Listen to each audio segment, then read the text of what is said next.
Vamos abrir nossas Bíblias em Atos, capítulo de número 16. Obrigado, minha irmã.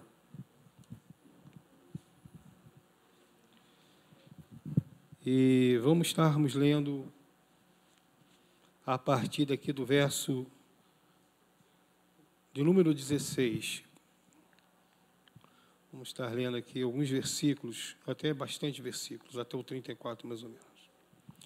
A palavra de Deus diz assim: indo nós ao local de oração, saiu-nos ao encontro uma jovem que tinha um espírito de adivinhação, a qual, adivinhando, dava grande lucro aos seus senhores.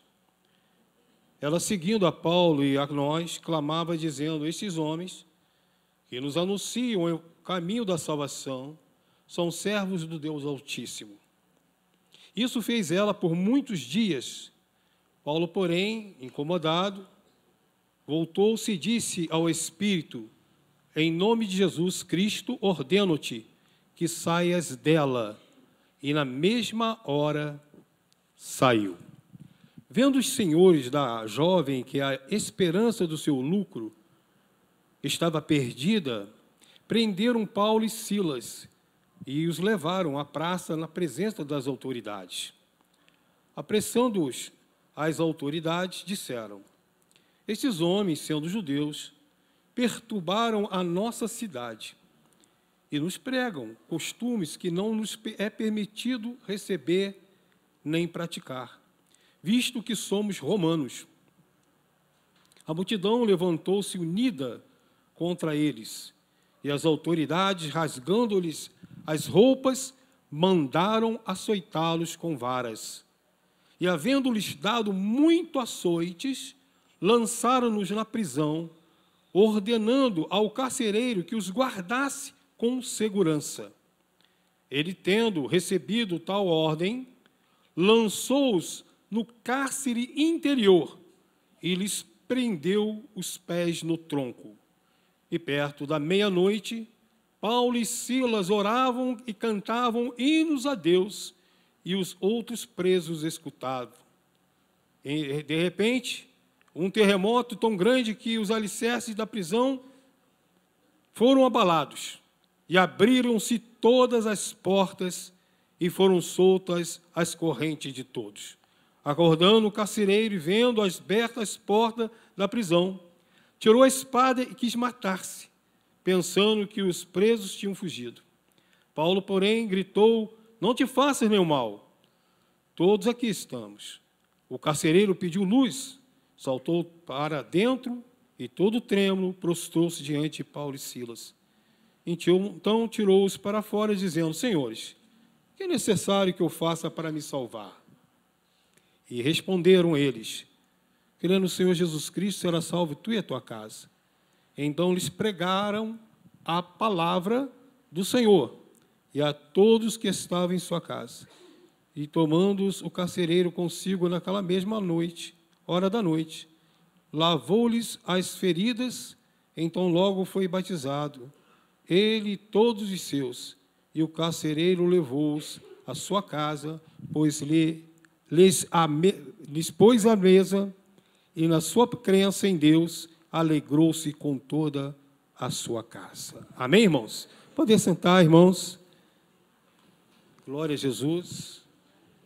Esse texto é um texto bastante conhecido da igreja, que fala concernente à segunda viagem missionária que Paulo vai fazer essa viagem.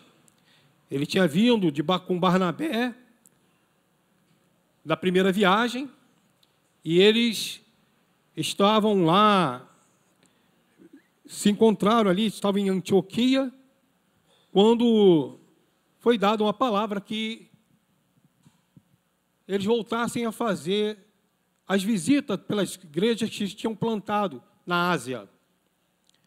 E Paulo, falando para Barnabé, disse para Barnabé: Barnabé, nós precisamos voltar às igrejas para que ver, né, como que estão nossos irmãos. E diz a palavra que nessa viagem, a primeira viagem, houve algum problema, algum conflito entre Paulo e Barnabé concernente a João Marcos, que era um discípulo também que foi com eles. Mas alguma coisa que ele fez que não foi de agrado, Paulo, por sua vez, não queria mais que João Marcos fosse voltar com eles nessa segunda viagem missionária. E Barnabé queria que João Marcos fosse com eles nessa segunda viagem. Nessa situação, irmãos, que houve ali aquele desacordo entre eles, Paulo, por sua vez, achou melhor que Barnabé fosse com outra pessoa. Barnabé, então, pega João Marcos e sai para Chipre. Já Paulo toma Silas e sai para também pregar na Ásia. Essa era a vontade que estava no coração de Paulo, servo do Senhor. E diz a Bíblia que então eles partiram. E diz a Bíblia que eles estavam em caminho, já fazendo a obra do Senhor, e quando eles chegam em certo lugar, a palavra de Deus nos fala que Paulo, eles tentam ir mesmo para a Ásia ali, e foi barrado pelo Espírito Santo. O Espírito Santo não permitiu que eles fossem para aquele lugar. Mais na frente, nós vamos ver que agora não é mais só aqui a palavra diz assim, passando pela Frígia, Paulo passando pela Frígia, pela província da Galácia, foram impedidos pelo Espírito Santo de pregar a palavra na Ásia. É interessante, né, irmão? Eles estão fazendo a obra de Deus, está tudo certo, e o próprio Espírito fala para eles não ir. Eles são impedidos pelo Espírito Santo. Não era o inimigo que estava impedindo eles de ir fazer a obra, mas o próprio Espírito Santo. Isso mostra o quê, irmãos? Que a vontade não é do homem.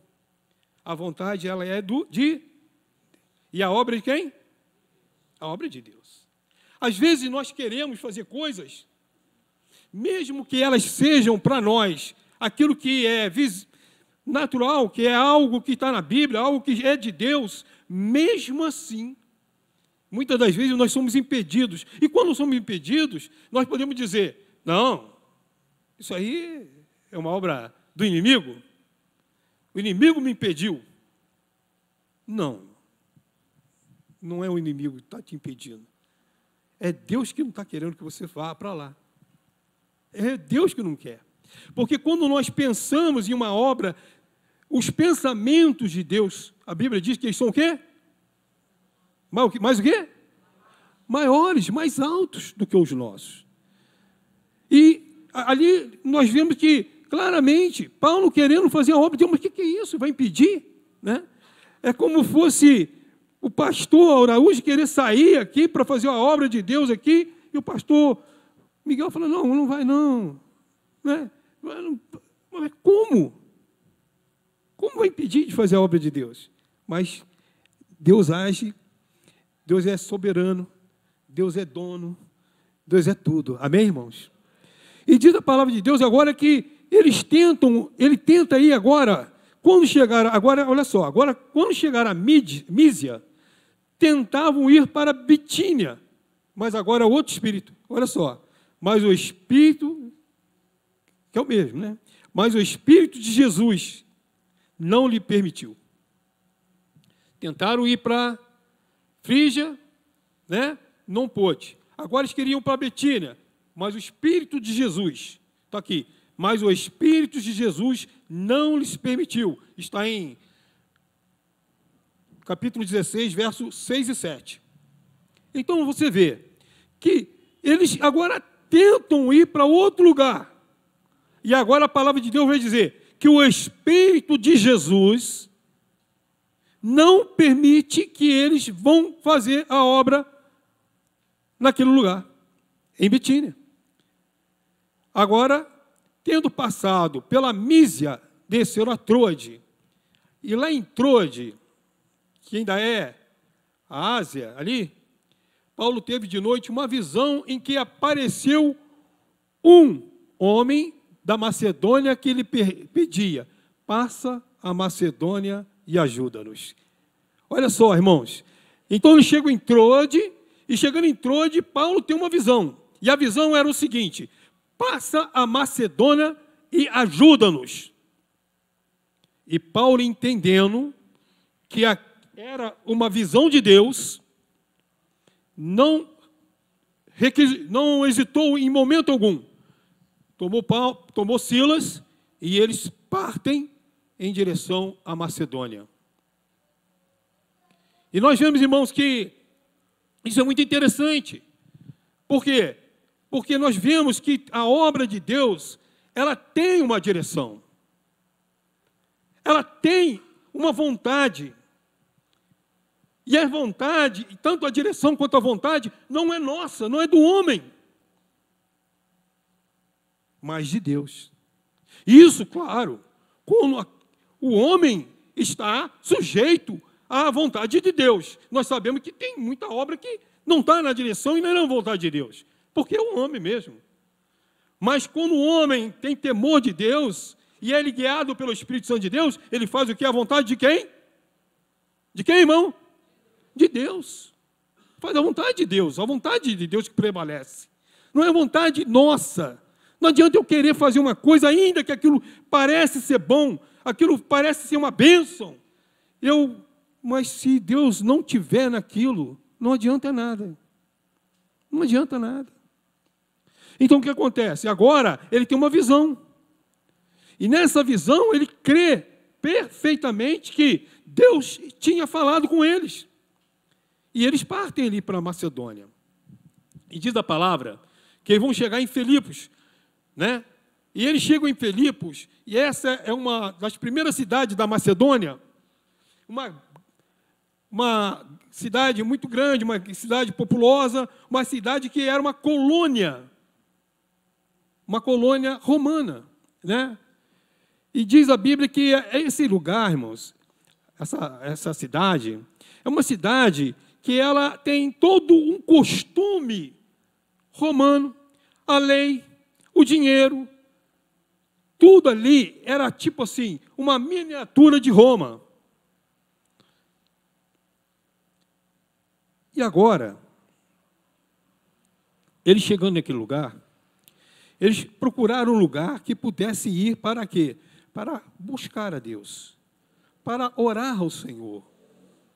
E diz a Bíblia que eles foram para a beira do rio, e lá encontraram algumas mulheres que ali estavam, e ali eles começaram a falar e a pregar, e havia uma mulher ali chamada Lídia, que era vendedora de púrpura, uma empresária, que ela recebe o Evangelho.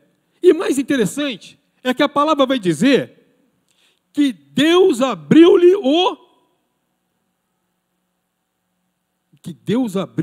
o coração.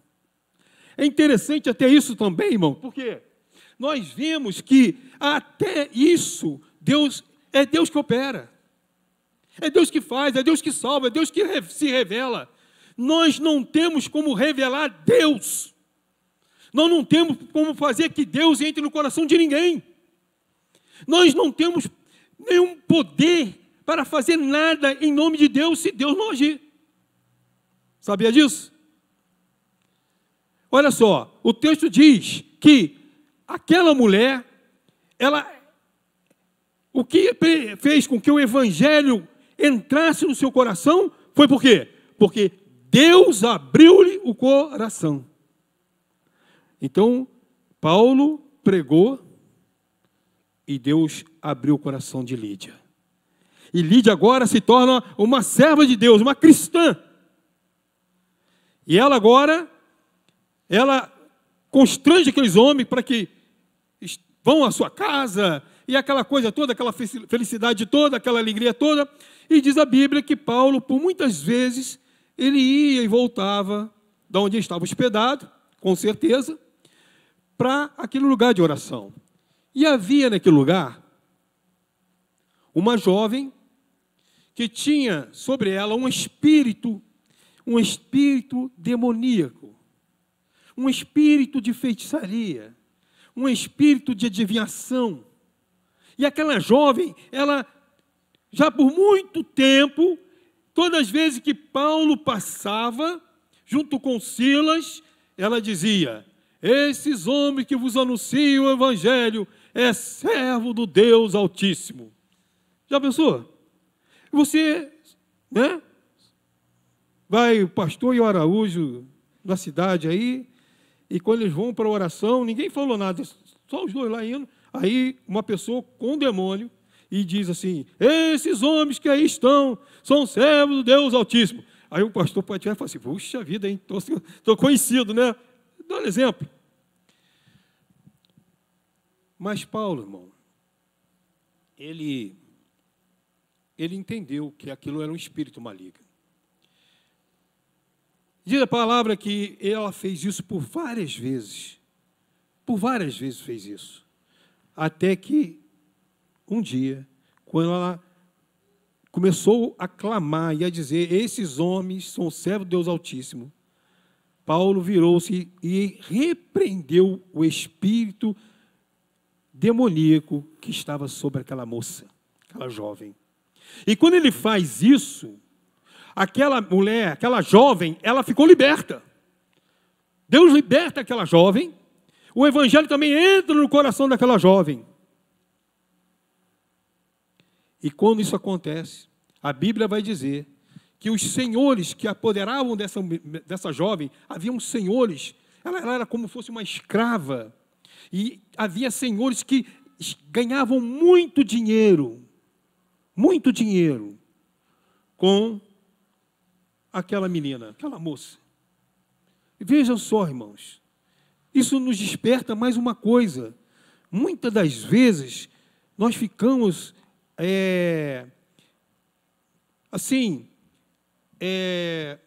querendo, né, ouvir alguma coisa, queremos que alguém fale conosco, e às vezes isso é muito perigoso. Isso é muito perigoso. Por quê? Porque pode ser que seja até Deus falando. E Deus fala, tá, irmãos? E Deus fala. E Deus fala. Deus opera. Deus usa o homem para falar sim, quando Ele quer. Mas muitas das vezes também não é o homem que está falando. E aí que é o grande problema. Porque aquela menina, aquela jovem, tinha um poder de adivinhar. Olha só. Já pensou? Tu está com um problema ali, a vida chega, fala, né? Aquela pessoa vem e fala as coisas, e está certo. Você já viu isso? Lá fora. Já viu, Alberto? Viu sim. Se existe. Se existe lá fora. Não pensa, irmão, que não existe, não. E tem muita gente enganada, irmãos, ouvindo vozes, ouvindo palavras, e que não são do Espírito Santo, sendo enganados. Aquela moça, ela enganava muitas pessoas. E o problema, porque enganar com mentira é fácil, mas às vezes engana com uma coisa que vai acontecer, engana com coisas que acontecem ou está acontecendo, e a pessoa fala assim: é verdade mesmo. Aqui, realmente, Deus está nesse lugar. E não está naquele lugar. Nem naquela pessoa. Porque o espírito maligno também conhece a mim e você. E diz a Bíblia, então, que aqueles senhores se apoderaram de Paulo e Silas, vendo que os seus lucros tinham acabado. Pensa bem, aqueles homens ganhavam muito dinheiro com ela. Agora eles apoderam daquela jovem, pegam Paulo e Silas, juntamente com a multidão que estava ali, e falam para eles: olha, esses homens aqui estão colocando costume, trazendo costume que não é lícito para nós, nem nós admitimos, nem cremos, e nós vamos levar ao magistrado. E levaram eles aos magistrados.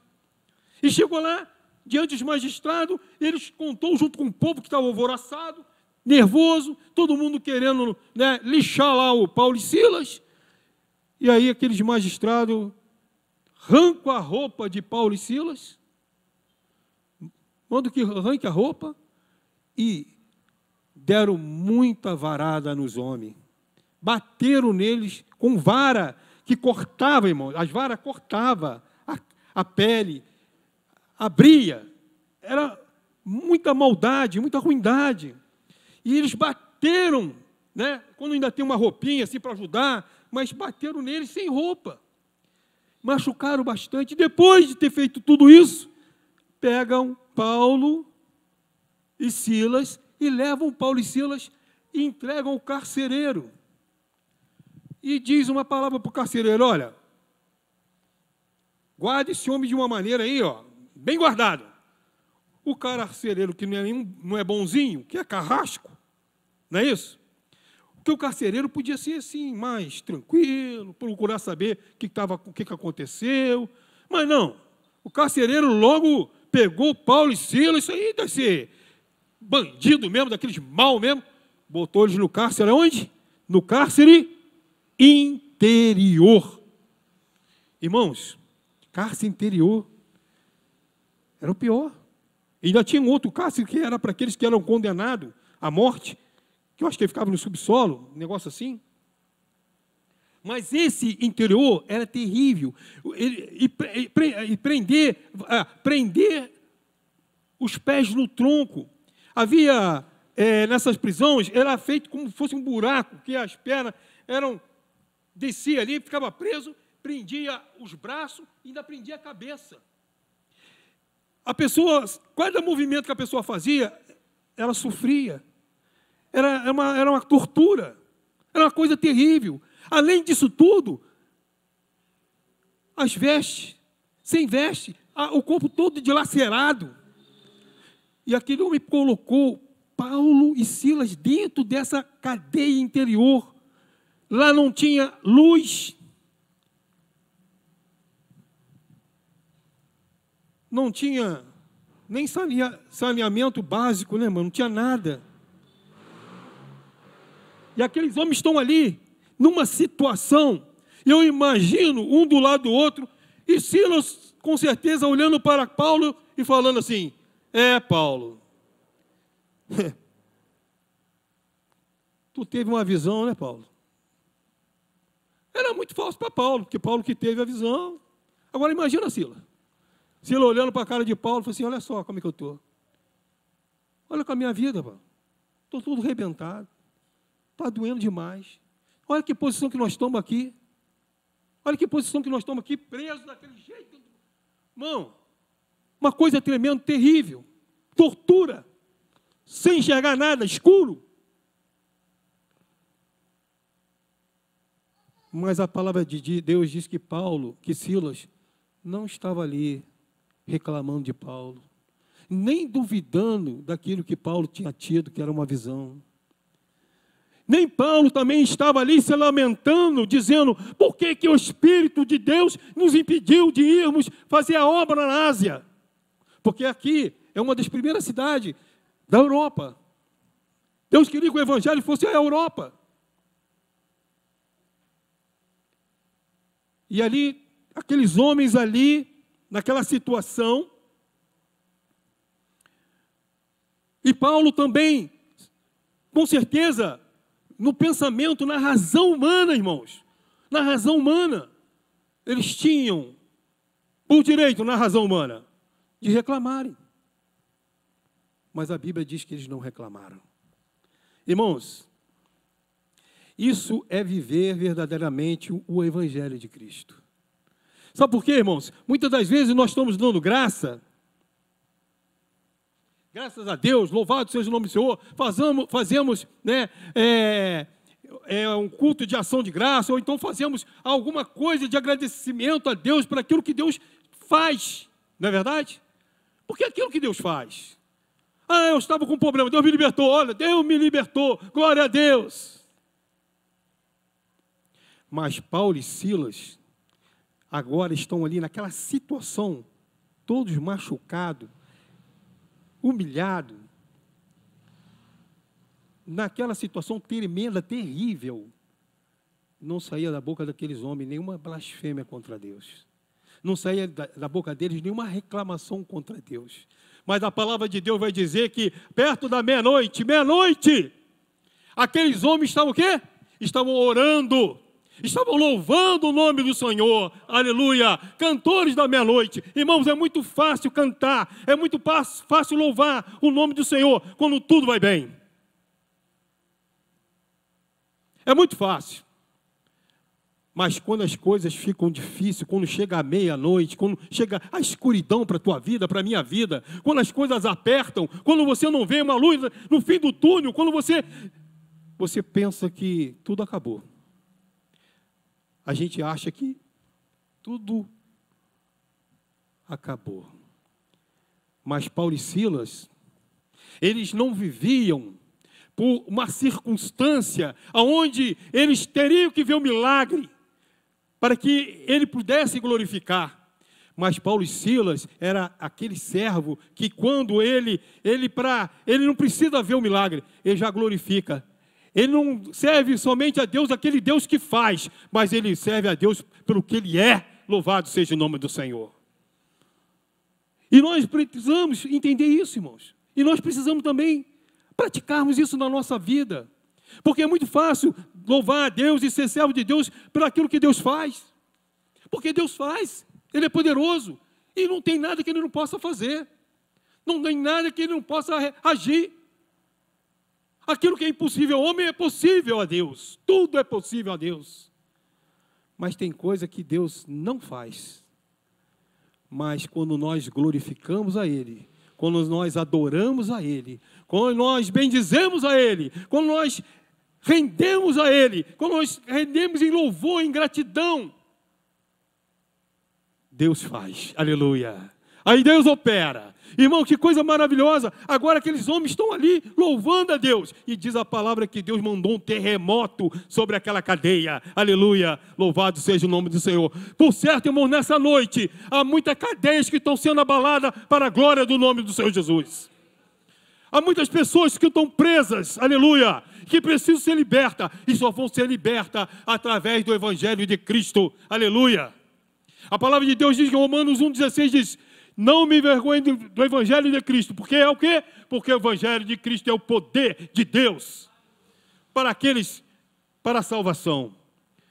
E diz a Bíblia que a hora que aqueles homens que estavam presos ali, naquela cadeia, aquele terremoto que houve ali, aquele abalo sísmico ali, diz que as cadeias, daqueles cárceres, as portas se abriram.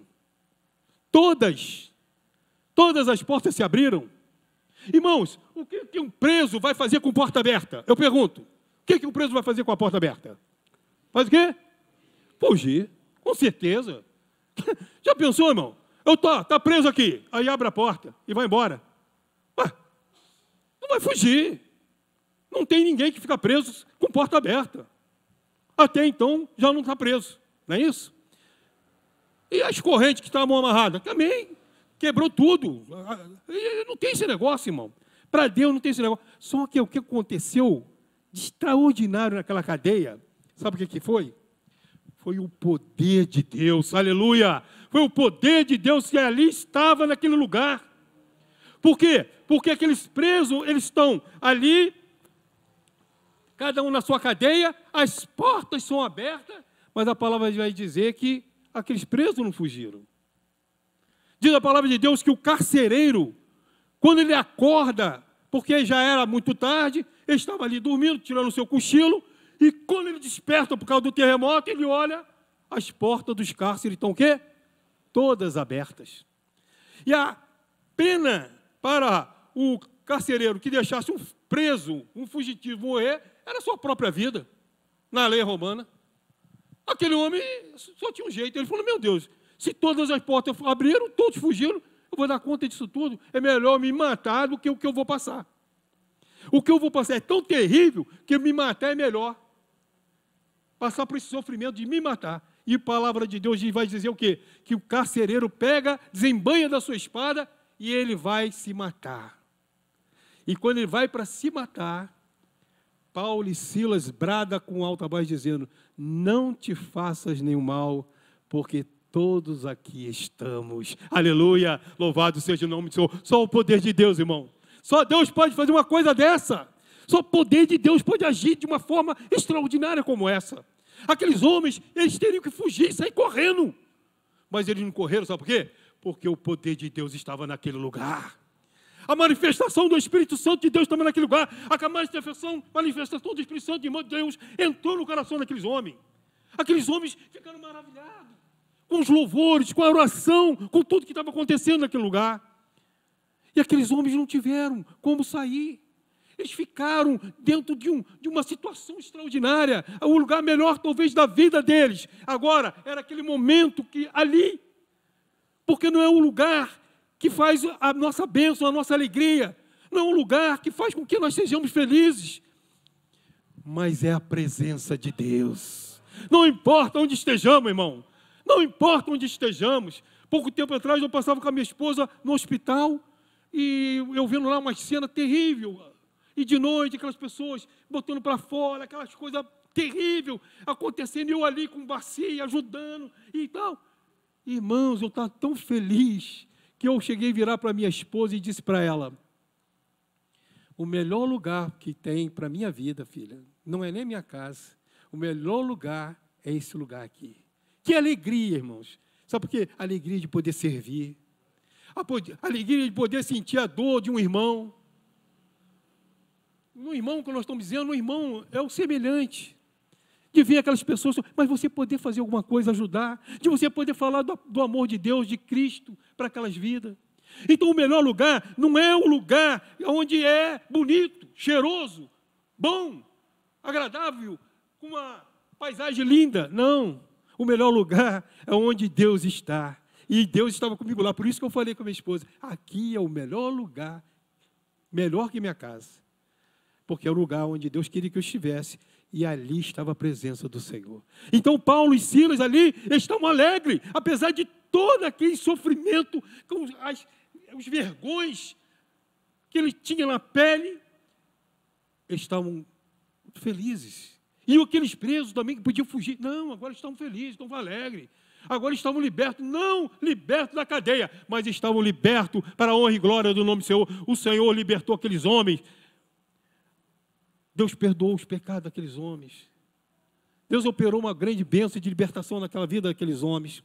E agora aquele carcereiro, agora que vai se matar, agora Paulo quando brada, dizendo para ele que não se mate, e agora diz a palavra de Deus que aquele carcereiro se volta a Paulo e Silas e diz: senhores, e se prostra, com ato de humilhação.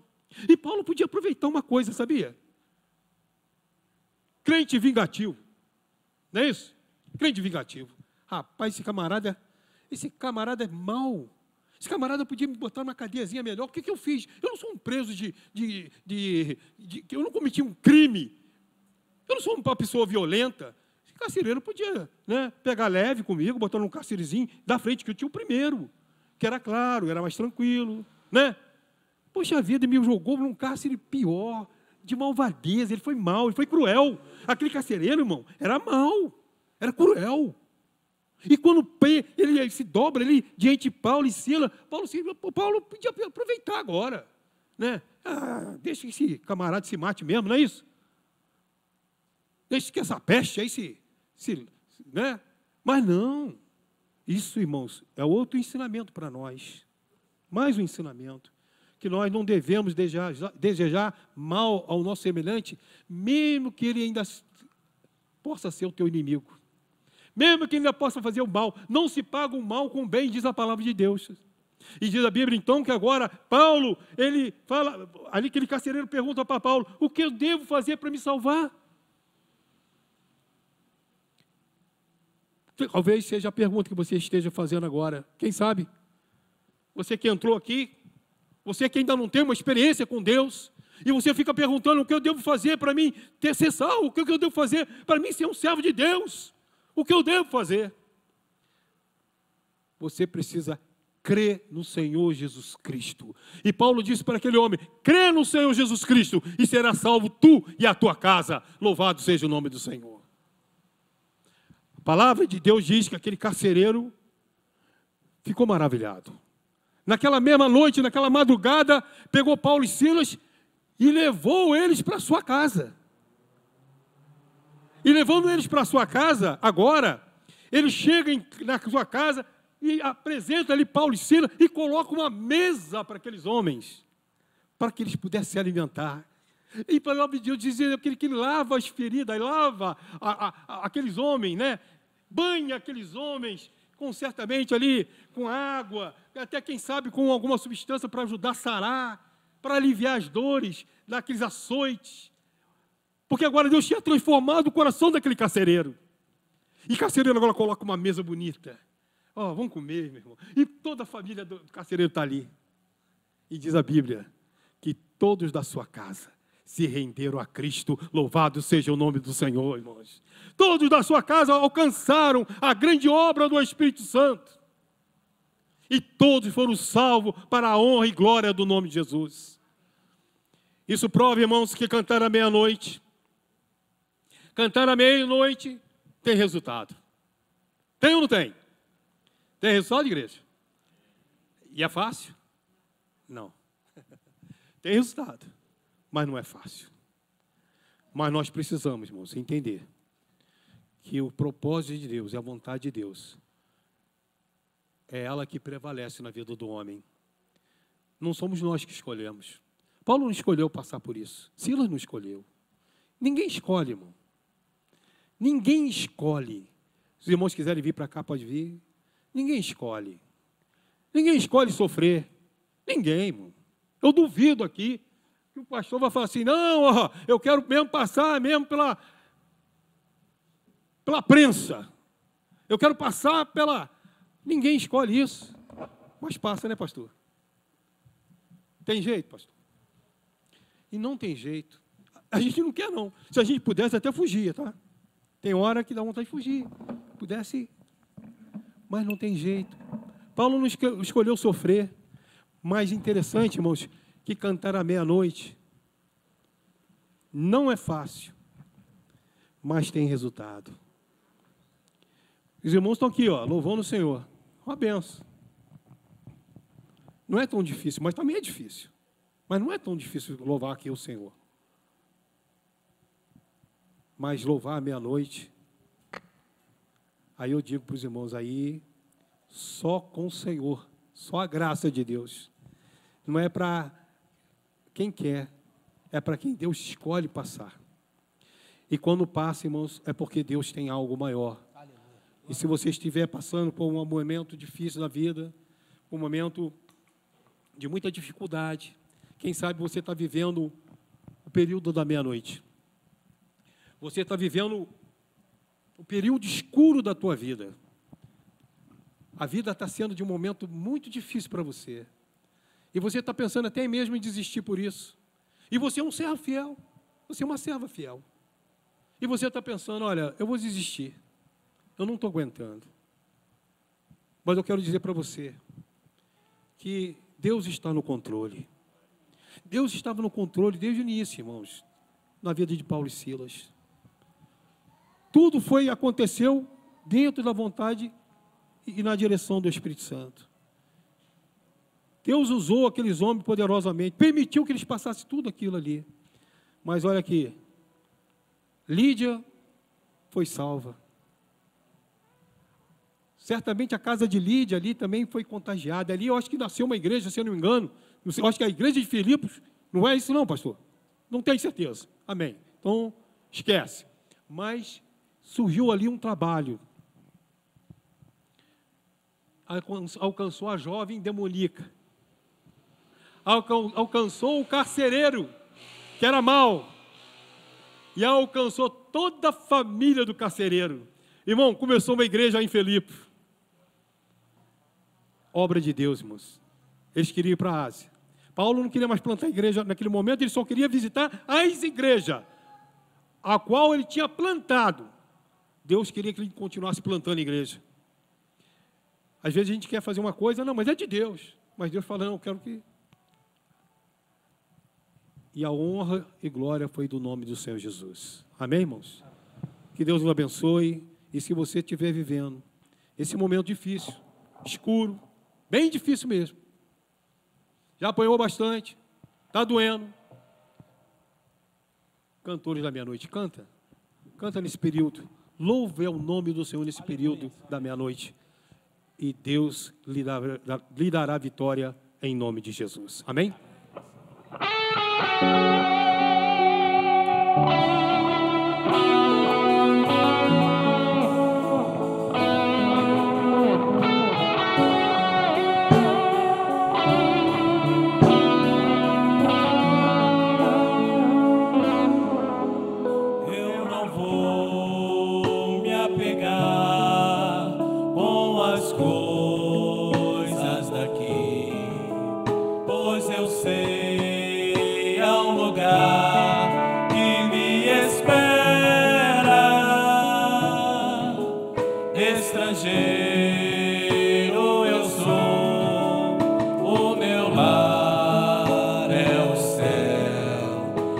Jesus vem buscar a sua noiva. Ele virá num piscar de olhar. Quem estiver pronto com ele irá, na sua glória com ele morar. Ele vem, não mais tristeza, não mais temor, junto com os anjos cantar eu vou, diga o Cordeiro que se entregou. Ele vem. Aleluia. A igreja vai estar de pé. Vamos louvar ao Senhor, aquele que quebra as correntes, aquele que nos livra das prisões. Louvado seja o teu nome, Senhor.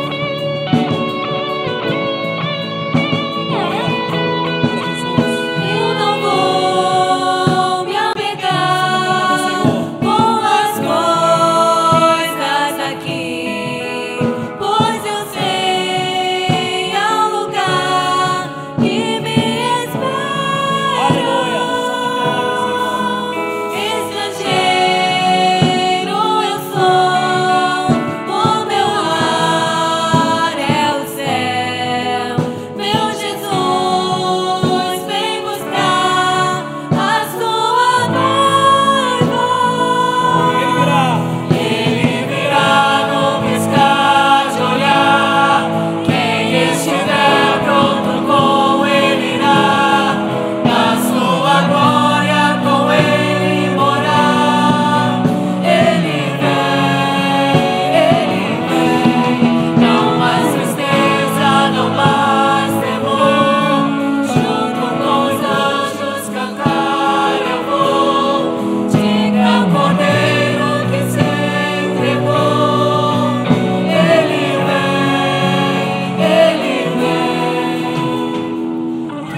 Amém?